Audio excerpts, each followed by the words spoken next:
Michael Vick has pled guilty, and he has left it up to the judge to sentence him. He could get up to 5 years in jail.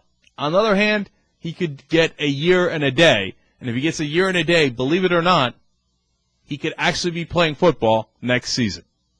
Okay, two important things happened. One, he did not plead in his plea deal. He did not say that he physically gambled on the sport.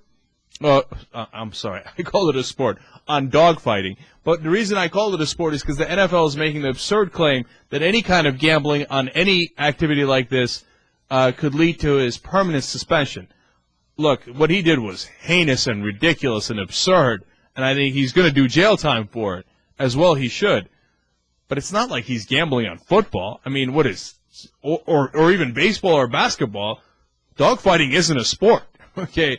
And so I think the NFL is being a little ridiculous saying that they might ban him based on that kind of gambling. But he did not plead guilty to gambling specifically himself, although he did say he gave money for people to gamble on dogfighting. And you might think that's an absurd distinction, but it's important for his career, and the reality is that's how plea deals get done.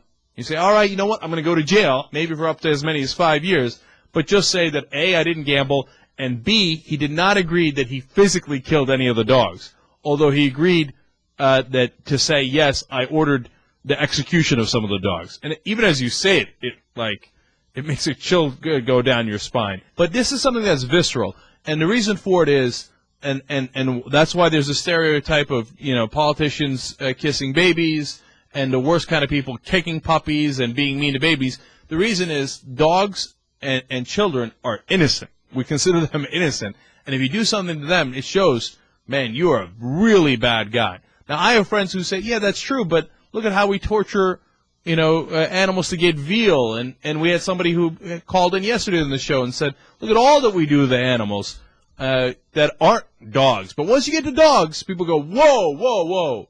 You're talking about Fido. Okay, I got a dog. I don't have a little calf running around. I don't have chickens running around. But I got a dog. And if you hung or electrocuted my dog, they immediately relate to that and immediately think that Vick is a terrible guy.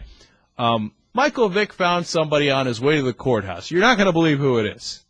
And you know what? Here, I'll connect to the Republicans. It's somebody that a lot of Republicans found on the way to the courthouse, too. Right about he's about to go to jail. Guess who he found? Anna, let's find out.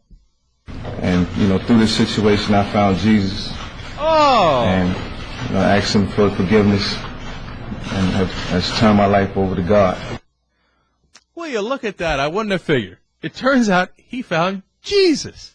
They always find Jesus right before they go into a prison cell. And now Michael Vick, right about to go to jail, found Jesus. You know what, Michael, what might have helped is if you found Jesus before you hung and electrocuted the dogs. That might have been the better way to go. We got one more Michael Vick clip for you. I offer my deepest apologies to everybody out there in the world who was affected by this whole situation. Well, I like that he's deeply apologized to the whole world. So that ought to cover it. What are we going to do with these guys?